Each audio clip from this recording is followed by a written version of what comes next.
Income tax देना हर नागरिक की जिम्मेदारी है और इससे नहीं नकारा जा सकता। और इनकम टैक्स डिपार्टमेंट भी टाइम टू टाइम अपनी पॉलिसीज़ में चेंज लाता रहता है ताकि आम लोगों को कोई परेशानी ना उठानी पड़े। पिछले दिनों भी कोरोना के चलते इनकम टैक्स डिपार्टमेंट ने लोगों को कुछ टैक्सेस पर छूट दी थी ताकि रोज़मर्रा की ज़िंदगी में लोगों को कोई परेशानी ना आए। ऐसा ही एक और कदम डिपार्टमेंट की तरफ से आया है, किराएदार और मकान मालिक दोनों को किराए पर टैक्स छूट। जी हाँ, आपने सही सुना। जुड़े रहें इस वीडियो के अंत तक हर डिटेल जानने के लिए। नमस्कार दर्शकों, मैं हूं कोमल प्रभाकर और आप देख रहे हैं सच न्यूज़ नेटवर्क। आज से आयकर विभाग का नया पोर्टल शुरू होने के साथ ही करदाता 2020-21 में काटे गए टैक्स का रिटर्न पाने की जुगत में लग पाएंगे। कर बचत के तरीकों में मकान का किराया प्रमुख रूप से शामिल होता है, जिस पर किराएदार के साथ ही मकान मालिक को भी टैक्स छूट मिलती है। दोनों पक्ष इसका लाभ उठा सकते हैं। वेतनभोगी को ही मिलती है ये सुविधा। क्लियर टैक्स के सीईओ अर्चित गुप्ता का कहना है कि आप मकान किराए के रूप में दी गई राशि पर आयकर छूट चाहते हैं तो सबसे पहली शर्त वेतनभोगी होना है।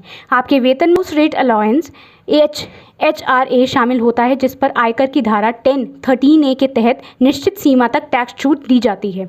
इसके लिए 100 या 200 रुपये के स्टाम्प पर रेंट एग्रीमेंट होना चाहिए जिस पर मकान मालिक और किराएदार के हस्ताक्षर हों। एग्रीमेंट में मासिक किराए व अन्य खर्चों का जिक्र ज़रूरी है। रिटर्न दाखिल करते समय मकान मालिक को दिए गए मासिक किराए की रसीद और एग्रीमेंट की कॉपी दस्तावेज़ के रूप में देनी होगी। एक और ज़रूरी बात, आपके वेतन में HRA का हिस्सा शामिल होना भी ज़रूरी है, तभी टैक्स छूट ले सकेंगे। खुद के मकान में रहते हैं तो नहीं मिलेगा डिडक्शन का लाभ। माता पिता के मकान में रहने पर भी HRA पर टैक्स छूट का दावा नहीं कर सकते हैं। कारोबारी या पेशेवर अपने मकान किराए पर टैक्स छूट नहीं ले सकते। ऐसे होगी छूट की गणना। महानगर में किराए पर रहने वाले नौकरी पेशा को मूल वेतन का 50% व अन्य शहरों में रहने वाले 50% मिलता है। आप दिल्ली में रहते हैं और आपका मूल वेतन 40,000 रुपये महीने है जिस पर कंपनी 20,000 रुपये HRA देती है। आपका वास्तविक किराया 15,000 रुपये महीने है तो साल भर में 1.80 लाख रुपए देंगे। वेतन के रूप में सालाना 4.80 लाख और HRA के रूप में 2.40 लाख रुपए मिलेंगे। अब कर छूट की राशि वास्तव में चुकाए गए किराए में से वेतन का 10% घटाकर आएगी। मसलन 1.80 लाख रुपए में से 48,000 रुपये घटाकर 1.32 लाख रुपए का टैक्स छूट दावा कर सकते हैं।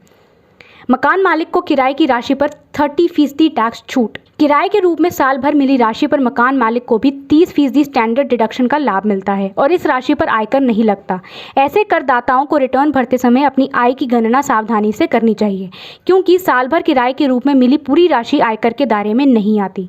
इसमें से चुकाए गए नगरपालिका टैक्स को घटाकर शेष राशि को मकान मालिक की अन्य स्रोत से कमाई और इस साल की कमाई का किराया राशि माना जाता है। मरम्मत या नवीनीकरण का क्लेम करना होगा। आयकर विभाग मकान मालिक को टैक्स छूट दिए जाने वाले साल में मकान की मरम्मत या नवीनीकरण पर खर्च के रूप में 30% स्टैंडर्ड डिडक्शन का लाभ देता है। ITR में इसे क्लेम करने के लिए मकान मालिक को नवीनीकरण या मरम्मत पर खर्च की गई राशि का बिल वाउचर पेश करना होगा।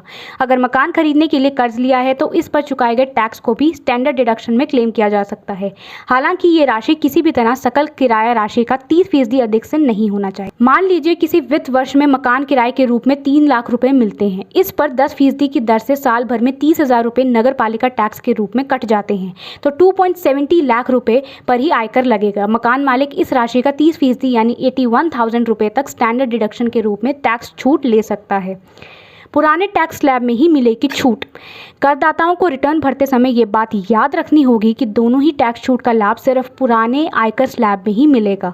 मकान मालिक को किराए पर भी टैक्स मिलती है, इसकी जानकारी कम लोगों को ही है। लिहाजा टैक्स छूट का दावा करते समय पेशेवर से सलाह लेना ज़रूरी हो जाता है। इसी के साथ मैं कोमल प्रभाकर लेती हूँ आपसे इजाज़त। जय हिंद।